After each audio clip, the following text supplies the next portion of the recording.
Seventh-day Adventist. Dahil si Ka Felix Manalo ay dating Seventh-day Adventist.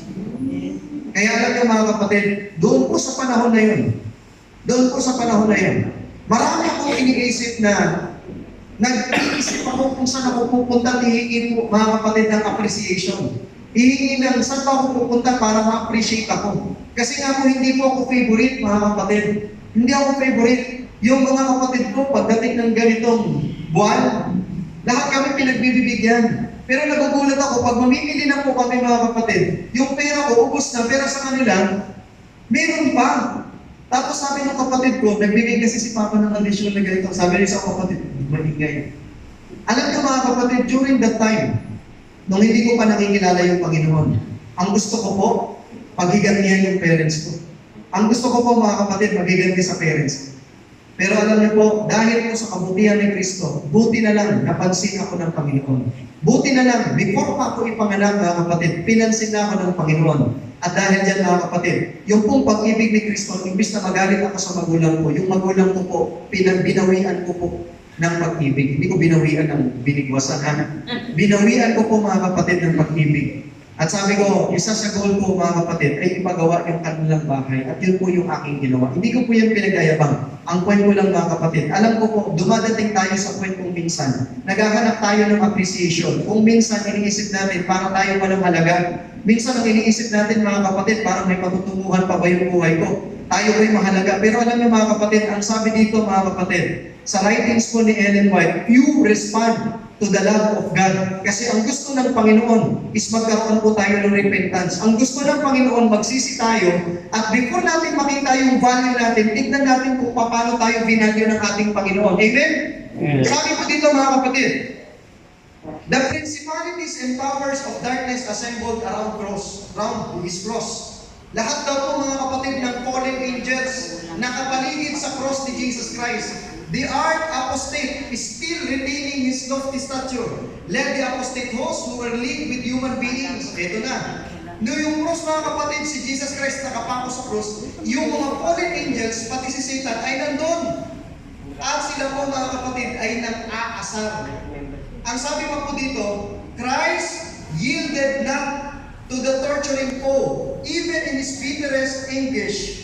Legions of evil angels were all about him, yet the holy angels were bidden not to break their ranks and engage in conflict with the taunting, railing adversary, nor were they permitted to minister to the anguished spirit of the divine sufferer. During the time, nakaasar na yung mga fallen angels, yung mga anghel mga kapatid sa langit, lahat po sila nakatingin doon at gusto na nilang wasakin yung mga taong umapi sa ating Panginoon, yung mga fallen angels. Pero mga kapatid, alam po ninyo, in a still voice, ang sabi ng Panginoon, yung pong mga tao na pumatay sa Kanya, kaya siya namatay, ay dahil ultimo doon sa mga tao na pumatay sa Kanya. Alam niyo mga kapatid, dumadating tayo sa point na tayo mismo, tayo po yung pumapatay sa ating Panginoon. Minsan hindi sinasadya, minsan sinasadya.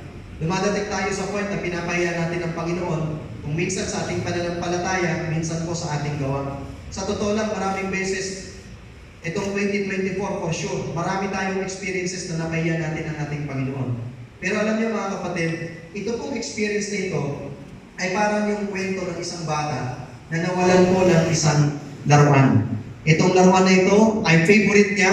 Itong laruan na ito ay isang bangka. Pinaanod niya to mga kapatid doon sa tubig. Ngunit dahil sa sobrang lakas ng agos, ito po mga kapatid ay napiktan. At yung pong bangka nitong batang ito ay nawalan.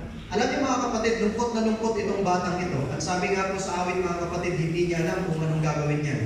At hindi din natin alam kung ano ang tuwa. Nung nakita niya ito mga kapatid, doon sa isang shop na punong-puno ng laruan. Alam niyo mga kapatid, sabi ng bata, akin yan. Kukunin ko yan. Pero ang sabi po ng tindero, hindi mo pwedeng makuha yan ng walang bayad. Kailangan mo munang bayaran yan. Bilang bata mga kapatid, wala siyang ibang pagkukuhanan, kundi yung kanyang pinaka-nakatatanging alkansya.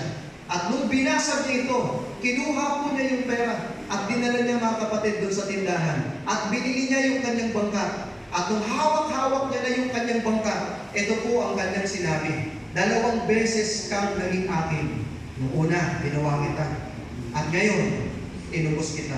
Mga kapatid, alam ko po na kulang yung oras pagdating sa pag-uusap about repentance. Pero gusto ko lang pong sabihin sa inyo na mahal tayo ng ating pong Panginoon.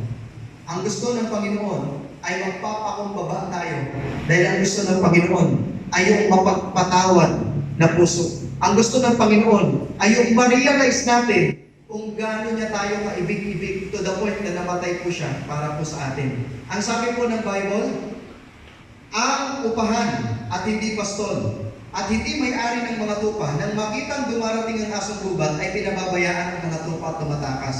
At inaagaw sila ng asong gubat at kinakalat. Siya'y tumatakas sapagkat siya'y upahan at walang malasakit sa mga tupa. Ako ang mabuting pastol. Kilala ko ang sariling akin at kilala ko ng sariling akin. Mga kapatid, di ba dumadating po tayo sa point na parang kung minsan hindi na natin alam kung anong gagawin, mag-church ba tayo o hindi? Actually, wala naman po sigurong nagpilit na nandito kayo. Pero I'm sure, yung pong paraan na kayo'y pumarito, yan po yung paraan ng Panginoon para mas makilala natin siya. Amen? Ito pong pagkakataong ito, part ng ating pong revival, pagpapatawad sa ating pong mga kaibigan, sa ating pong mga kapatid. Pero napaka-importante mga kapatid ay ang paghingi ng tawad sa ating Panginoon. Bakit? Kasi po, yung pong paghingi ng tawad sa ating Panginoon, yung sign ng ating pagsisisi ay sign ng celebration sa langit na bayan. Nawa mga kapatid, lahat po tayo ay magkaroon ng sapat na muling paghingi ng kapatawaran, pagpapakumbaba sa ating pong Panginoong Jesucristo. Magandang gabi po.